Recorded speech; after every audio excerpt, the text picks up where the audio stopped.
Hey y'all, it's my review for the Real Housewives of Beverly Hills, episodes 12 and 13. It feels like it's been a while since I've done a video, so it's just kind of weird right now. I'm trying to just get back into it, and then it's also strange that we don't have any more Salt Lake City.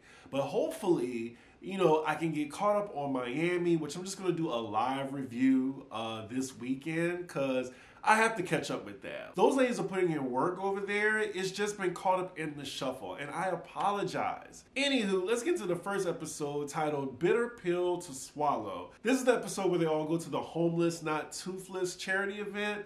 I hope I said that right. God, that's such a dumb name for a charity. Anyway, we open with a montage of what some of the ladies are doing. Then we're at Sun's house, who she's being visited by Kyle. Now, Sun's outside gardening, I guess. And they're just the best frenemies. When Kyle told her, "Oh, you pretending to garden?" What? I'm surprised Sun didn't pay that comment no mind. I would have been like, bitch, what? Yeah, they have a weird friendship. Kyle hasn't even sat down in Sun's house yet and already threw shade at her 3 different times. They're then talking about Kyle's celebration of life event that they had in the last episode and, where Mauricio was. We cut to Sun's confessional. Of course, she thinks it's unusual how Mauricio missed such an important event.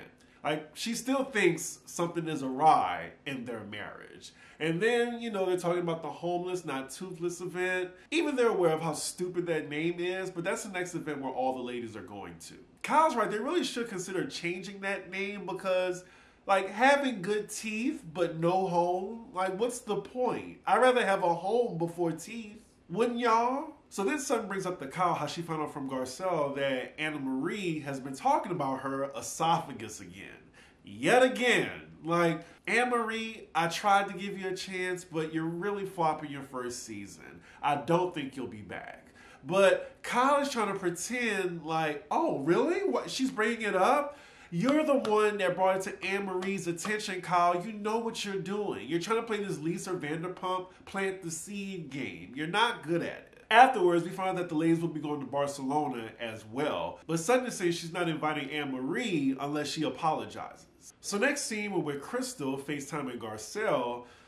They're talking about the event and how Anne Marie was talking to them about Sutton's esophagus. And Crystal's very pissed off about it because, she implied that Sutton had an eating disorder, and I'm sure that triggered Crystal for, obvious reasons. And they're both wondering why she cares so damn much. So then Crystal brings up how when she met Anne Marie, I'm guessing with her other friends because Anne Marie knows Crystal's friends, she said that she introduced herself as an anesthesiologist, but she's actually a nurse anesthetist. Did I say it right, y'all?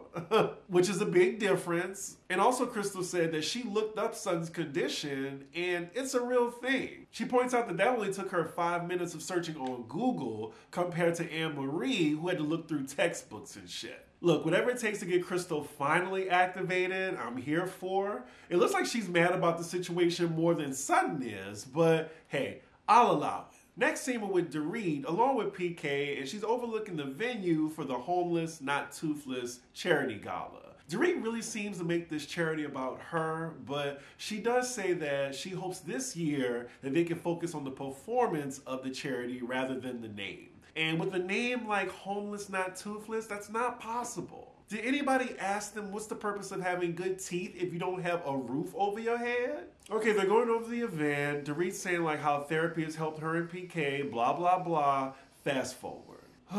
Next scene, we're with Crystal, and she's meeting up with her brother for lunch. The gist of this conversation, she's an overbearing sister. Is she the younger sister or the older sister? I know she dresses matronly, but I think she's the younger sister. Yeah, someone correct me in the comments, because I don't care that much. But he says he's rekindling with his ex-fiance, and he's going to be moving to Thailand for half the year, and she's kind of taken aback by that. The way he's talking, though, I think he's the younger brother. Next scene is the day of the Homeless Not Toothless event, and we get a montage of all the ladies getting ready for it, and they're all mocking the name of the charity event. So we're with Kyle now. She's on her way to the event, and surprise, surprise, Mauricio is going with her to this event. I mean, it's just weird because, okay, he makes this event, but not the super important event where her best friend died. I don't know, but they're riding in the car together. Their marriage just seems like a business. The chemistry isn't there anymore. Now, why is Mauricio in the car asking, where are we going? You don't even know where you're going? And he asks, oh, so what's been going on? It just feels so staged for the cameras. So then the both of them are talking about their schedules, and it looks like Mauricio is surprised that Kyle's going to Barcelona. And she's like, yeah, I'm going. We cut to her confessional. She says, well, it's like a taste of his own medicine. So on here, it seems like, you know, there's contention, like she's getting back at him, she's bothered. And then I remember present day, she got on social media defending Mauricio, saying that he actually really couldn't go. He told me he couldn't, I didn't mind. Judging from your confessional, it sounds like you mind. So now we're at the event, the ladies are arriving. I'm looking at the fashions. I mean, Erica Jane just love her some pink. She looks good. The Ozempic is doing the body right. Garcelle, I'm not mad at it. I love the color on her. She looks good. Kyle, I don't like the hair on her. The dress is cute. Crystal's dress, it's a meh for me. Child, we have a little awkward moment between Erica getting hit on and the guy introduces himself. She finds out mid-conversation that that's her dentist. Why did he pretend like he didn't know her? She let him down easy though. Even though he's kind of easy on the eyes, but he probably don't check all the boxes she's looking for, like over 60, 8 figures. We see Anne-Marie. She looks pretty. I like her dress. You know, even though she's annoying, you know, she looks beautiful. Also, that picture that was circulating, this animation drawing, very against that. That was just uncalled for, not to mention racist. I think people forget that these are real people offline, and the only offense Anne-Marie has done is she's just a bad cast member and she's annoying as fuck. So a few of the ladies are gathered around the table. It's Sutton, Garcelle, Erica, and Crystal. And Sutton is letting them know how she's about to check Anne-Marie for still talking about her esophagus. And here go the Jumanji drums soon as Anne-Marie enters the room. Sutton is ready too to check her ass. So Anne-Marie, as well as her husband, goes to the table, introduces him to the ladies. He leaves because he senses that a moment is about to happen. Sutton then immediately tells her, you picked the wrong person. So already they're going back and forth. Anne-Marie is like, Sutton, I'm just like, you know, Sutton, listen to me talk. And then Sutton's like, ma'am, excuse me, ma'am. Excuse me, ma'am. Anne-Marie then calls Sutton a liar for saying she didn't yell and brings up the first 2 times she lied. Erica, she's fanning the flame. She's like, when's the first 2 times she lied? She says the first time when she said her doctor told her she can have this medication and drink. Sutton is like, but my doctor told me that. Are you my doctor? Anne-Marie then says, I'm a board certified nurse anesthetist. Anesthetist. Is that how you say it? It's hard to say anesthetist in this voice. It's hard to say it. It looks like Anne-Marie is backpedaling, pussy popping, now that Sutton confronted her on saying that you said that I was lying about my GI issue. Anne-Marie says she didn't say that, and then Crystal jumps in and says, you did. And then production, you know, you just can't lie on Housewives. Like, they have the footage, so they roll it, and she basically was calling Sutton a liar. I said what she said did not make sense medically. Crystal has definitely made this battle hers. Her and Anne-Marie are going back and forth. And Anne-Marie just flat out lies and said Crystal said that Sutton had an eating disorder. They're starting to get loud too, and we're seeing a bunch of the guests staring at them. Oh shit, so then Sutton brings up how Anne-Marie was talking about her esophagus, like at Kyle's event that they all went to, like for 2 hours. And then Crystal affirms that. And then production, they have it at all different times. At 6:03, 8:43, 9:27, and 10:51. Wow. Like, who was your producer, girl? They didn't tell you to lay off that topic? Crystal and Anne-Marie still going at it. Anne-Marie saying like how much of a critical thinker she is because she went to medical school. She tells Crystal, did you go to medical school? Crystal then says, did you go to medical school? Because you lied to me saying that you were an anesthesiologist. Anne-Marie takes this as her putting down her profession and saying like, oh, you're just jealous because you actually wanted to go to medical school, right? This is when Crystal calls Anne-Marie a bitch and everyone is gagged by Crystal finally being activated, I would tell Crystal she better watch those B words because Anne-Marie looked like she could bench press a Buick. Because all it takes is a clothesline from one of Anne-Marie's arms to really knock her ass out. After Crystal says this, we cut to Anne-Marie's confessional. She's saying Crystal told all the ladies that she wanted to go to med school, but instead she decided to get married and have kids and put it on hold. And she's thinking that Crystal is jealous because she never got to do what she wanted to do.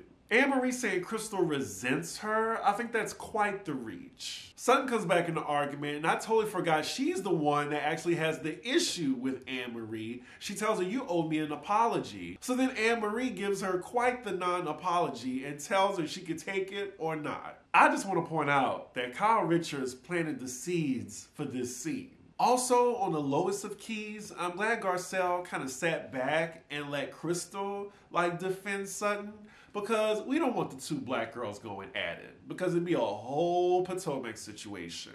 Y'all know what I'm talking about. So then after that little spat is over with, the ladies kind of disperse, and then we're with Dorit, Kyle, and Garcelle. And they're telling Dorit what happened, how they were getting into it, and Crystal cussed Anne-Marie out. And they're just saying how she finally found her voice. Oh, that means she gonna stay on here, y'all. Look, I think it's a little too late for Crystal, but y'all let me know if y'all want to see Crystal next season. I don't. So everyone is making their way to the ballroom. Oh look, it's Paula Abdul. I mean, she just be on all these reality shows, huh? I mean, the last one we saw her on was Crappy Lake. We're then treated to a Taylor Dayne performance of Tell It to My Heart, Tell Me I'm the Only One. I used to love that song, but I hear that she's quite the Trump supporter, so fuck her. So then at the table, Sutton's talking about them all going to Barcelona, and she tells Anne-Marie that she really liked her at first. And I'm glad that she didn't disinvite her, she still invited her to it. Because if we were in Potomac, certain people wouldn't be invited, certain people, can't speak to each other. I'm just glad that they're able to move on this franchise. They are doing it right. Wow, so that's the end of the Home Was Not Toothless event. So next scene, we get a montage of all the ladies packing for Barcelona. We then see Kyle talking to Sutton on FaceTime, and they're just wondering if Anne-Marie is coming on the trip or not. And Kyle feels compelled to be peacemaker, which she should be since she kind of started this in the first place. Kyle then calls Anne-Marie to check on her, and Anne-Marie says she's had some time to reflect now that she's cooled down. And it looks like she's ready to give Sutton a real apology. Child, we then see everybody's FaceTiming each other. Erica's FaceTiming Crystal, Garcelle is FaceTiming Sutton. They're all talking about the blow up at the charity event. Sutton says she still hasn't heard from Anne-Marie. But then we're back to Kyle's conversation, and Anne-Marie tells her that she's actually mad at Crystal now more than Sutton. Crystal owes her an apology. Okay, y'all, we get it. We don't want any drama on the Barcelona trip. We got it, even though we're gonna get some. Also, I want to see another feud besides Anne-Marie versus Crystal. I mean, that can't just be it. So afterward, we see Anne-Marie FaceTime Sutton, and she gives her a genuine apology this time. She reminds Sutton that she licked her armpit, and they're in a good place for now. The credits are rolling, and then we get a little sneak peek of the Barcelona trip, and yeah, let's get into the next episode. So this episode opens, ladies are still packing for Barcelona. We keep seeing Sutton and her assistant. It's not translating. I'm just a little bored. Now, y'all know I love Sutton, but the antics between the two of them, I really don't care. Sutton's going through her wardrobe to see what to pack, and Sutton, we get it. You're filthy rich. We then cut to the ladies at the airport, and everyone is hoping that this trip can be like a refresh, a reset for the group, if you will. Wow, so Anne-Marie sees Crystal at the airport and they hug each other. Okay, I mean, I like how they all can move on. So the whole gang is here. Garcelle says she's never been to Spain. I haven't either. It's in my top 10 for places to go, but it's at number 8 or 9, maybe at the bottom of the list. Because Tokyo's still at the top, Italy, Greece, the Maldives. Where else I want to go? Bali, South Africa, and then Spain. So they arrive, they're driving in the Sprinter. Sutton is in charge of this trip. The house is beautiful. You know we're going to get luxury. luxury, what we're missing on so many franchises. Potomac. Look, I'm gonna drag Potomac any chance I get, just letting y'all know. So now they're playing a game. I'm guessing who's gonna get the best room or a prize. Sutton is facilitating this, and it's called All of a Sudden. And one of y'all messaged me and said, oh, she used your name that she used for her dating show. Well, this was before that, so I can't take the credit for it. This game is basically facts about Sutton, and I would imagine that Garcelle should win this easily. Wow, and Erica won. I mean, Garcelle got 2 questions right, but Erica of all people? Sutton even says in her confessional, like, she thought Garcelle would be the winner since they talk every day. So the prize is actually like a tiara from Sutton's store, and not the Dolce & Gabbana tiara. So they arrive, and of course the house is gorgeous. So it's an old house with rustic decor. Fine. I mean, I was looking at the outside more. The inside, I mean, I get it. So then the woman that's showing them around the house, giving them facts about it, she says the house is actually haunted as well. That would have been all I needed to hear, where I would have checked into the nearest hotel. Okay, so they're drawing numbers out of a hat for rooms, and the rooms are really cute here. I stand corrected. This is a gorgeous place. So I love the fact that they get a house that everybody has their own room. No one has to share rooms. They are too rich for that shit. And speaking of rich, we get 4 different glam squads walk through the door. I think for Garcelle, for Dorit, of course, Erica, who am I missing? Oh, and Sutton, of course. I love how Kyle is gagged, but really she be doing her own makeup unless it's like for a formal event. As we can see, Garcelle must be making that coin now that she can bring her glam with her overseas. All right. So it's later on in the evening, the ladies are all dressed. They're enjoying the patio, and then they have the private chef like they should. He's easy on the eyes. He ain't fine, but Garcelle love herself a white man, huh? His name is Storm, and she says he can rain all over me. Ma'am. So they're at the dinner table, and the food looks good. Storm know how to cook. Oh my God, the prosciutto on that bread over the cheese. Oh my God. Shout out to Brooke Ashley because look, my mouth is watering looking at this. So then later on, Anne-Marie brings up to the table that she feels like there's an elephant in the room. And you know, she made amends with Sutton, but I'm sure now her sights are set on Crystal. Continuing this scene, I thought they made amends, but Sutton brings up that she wasn't mad at the esophagus comment. She was more so mad when she said, thank God for my husband and my life. I'm not alone or insecure. And Sutton brings up why that annoyed her. And then Garcelle mentions it too, that, you know, she kind of felt some type of way by that as well. Anne-Marie's just taking it though. She owns the fact that she was wrong for what she said. Anne-Marie then apologizes again, although pretty aggressively. And y'all, I said aggressive, but she was apologizing very aggressively. Crystal then brings up, you gonna apologize for calling me insecure? Anne-Marie's like, we'll get to you. So now she does get to Crystal, and she says when she first met her, along with her friends, she says that she told her about the group, that they're all uneducated, shallow, I think stupid, something along the lines of that. I totally believe it, y'all. I mean, the Crystal that's in her confessional, that's the real Crystal. And when she came on, I'm sure she thought that she was smarter than these women. The ladies are a little gagged by this. Crystal says, that's ridiculous. I mean, the first thing you should say is, no, I didn't say that. Like, she's not really giving a compelling argument that she didn't say that. Oh, Dorit. Damn. She was like uneducated. Listen here, child bride. While you were getting married at 12, some of us were getting our education. Damn. Now, production, they show us that Crystal got married to her man at 24. Rob was 45. But they left out that they met each other when Crystal was, like, I think she just turned 20. And he was 41. So, I don't know.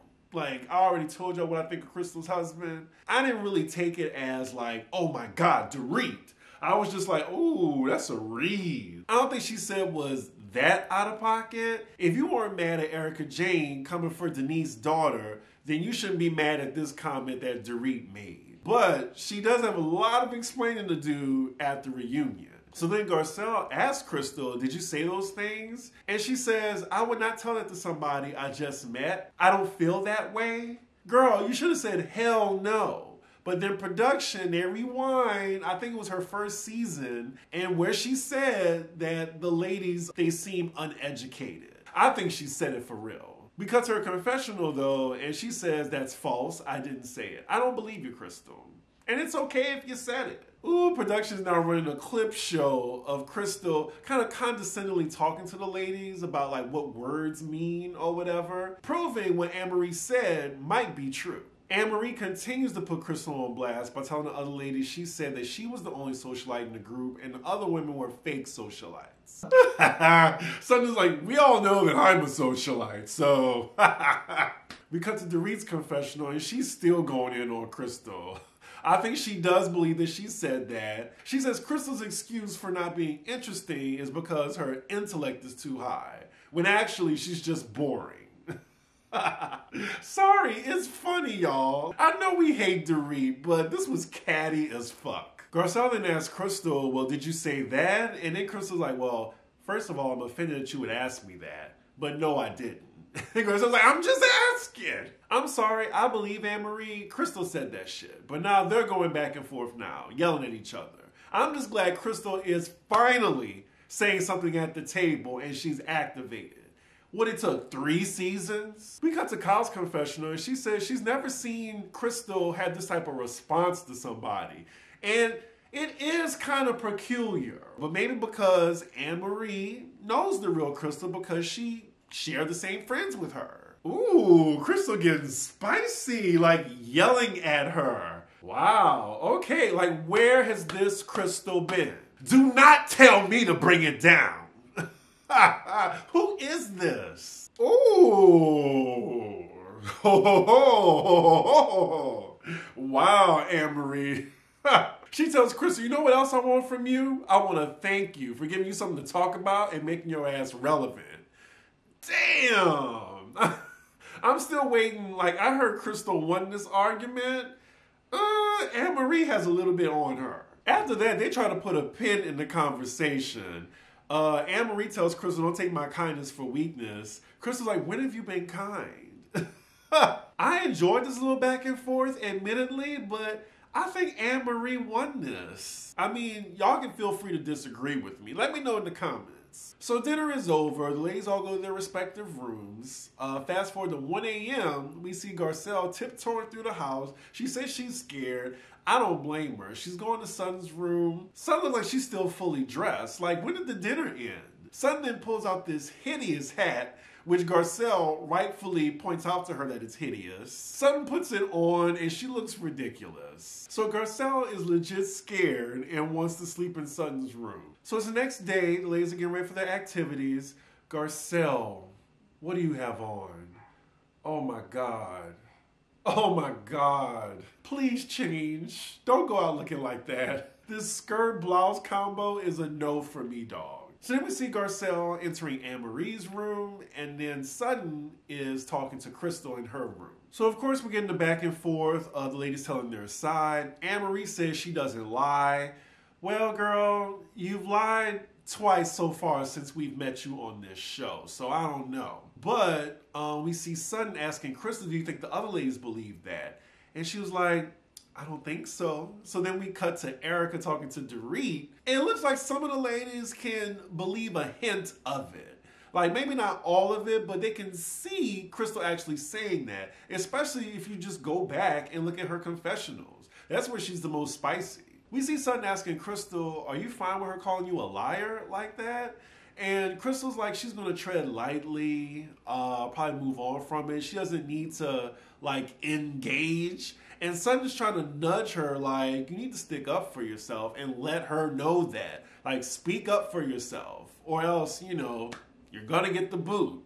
I mean, she didn't say that because that'd be breaking the fourth wall, but I think all these ladies wanted Crystal to be activated. So I'm glad Anne-Marie at least got that out of her. So a little later, they're all gathered before they head out. They're just lounging. Sutton's letting them know the activities they're going to do. And then Erica says she has some good news. And Crystal needs to hear this specifically, and it's about the judgment for her earrings that she's been fighting for in court. The article says Erica Jane wins appeal over 750K earrings after her diamonds were auctioned off to repay victims of Tom Girardi's fraud. Everyone, including me, was like, well, what does that mean? And she says, well, they need to prove now, the trustee, that the money that was used to buy those earrings were used with stolen money. And I guess that's hard to do. I guess she gets to keep the earrings. If I'm wrong, let me know in the chat, because I don't care that much. So Erica basically feels vindicated. We get the flashback of them arguing last season over her earrings and how she went off,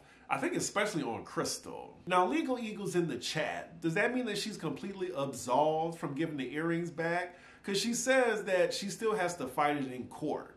Now they just got to prove more. I mean, they are worth over $1 million, so I see why she's fighting for it. But it looks like she's celebrating semantics and just wants to rub in the ladies' faces that they were wrong, technically. Garcella's just like, congratulations and happy birthday. I just added that part. But we cut to her confessional. She's just like, why can't she just give away the earrings? Just have a clear conscience. Well, it's because Erica Jane doesn't have one, Garcelle. Erica, unlike most people, can sleep easy knowing that burn victims, widows, and orphans are suffering because of her ex-husband. I know Erica wants more acknowledgement that the court was on her side, but I mean, criminals get off and they actually did the crime all the time. With that said, though, I love what she's wearing. So as they're driving to the first activity, Erica feels some type of way that the ladies aren't really acknowledging her legal win. I mean, after the big deal she made last year, I would just be like, okay, girl, you won. You got it. Good. So as they're in the car, something's going on with Crystal. I get that they're, near the mountainside where the edges are really small. But then she gets out because she feels car sick. And then they get back in the car because they're almost there because they're not allowed to stop like that in the middle of the road. So when they get there, Crystal looked like she's heavily breathing. She said her veins are really big. And then, the only nurse around is Anne-Marie. And she's putting what they have aside, of course, to help Crystal out. So the credits are rolling, and it looks like Kyle's about to call an ambulance. And that is where the episode ends. Today is Wednesday, so I'm finally caught up. I'm glad. I'm not sure if I'm going to get it out in time tonight, unless I can get this edit done in 3 hours. We'll see. I still haven't eaten yet. But yeah, 2 good episodes. I understand why they're getting 1 million viewers every week. These girls know how to do it. They just do. Anywho, I'd love to know y'all thoughts in the comments. Are y'all team Anne-Marie, team Crystal? Who do y'all think really won that argument between the two of them? I think it was Anne-Marie, even though she gets on my fucking nerves. But yeah, make sure you like, comment, and subscribe, and I will see y'all for the next episode. Bye.